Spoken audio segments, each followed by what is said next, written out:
Magandang gabi mga kababayan, narito po ang result summary ngayong araw ng Biyernes, May 8. Pero bago ang lahat, paki-like at subscribe na po ang ating channel.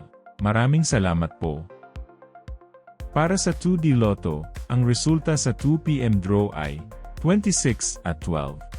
Para naman sa 5 PM draw, 27 at 7. At para sa 9 PM draw ay 29 at 27 in exact order. Para sa 3D Lotto, ang resulta sa 2 PM draw ay 6, 9 at 3. Habang sa 5 PM draw ay 2, 2 at 9. At para sa 9 PM draw, 2, 1 at 5 in exact order.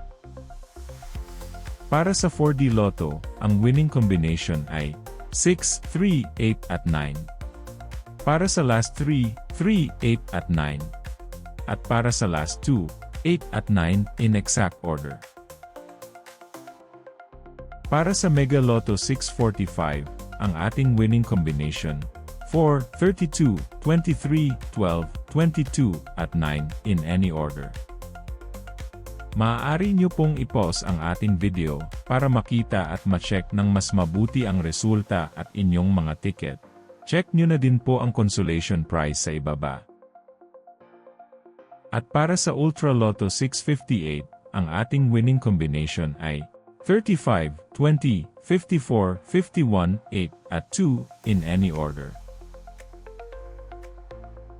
I-pause ang ating video at siguraduhing tama ang ticket draw date at number combination sa inyong mga ticket. Narito po ang draw schedule at jackpot estimate para bukas. Congratulations po sa lahat ng nanalo. Kita-kita po ulit tayo bukas.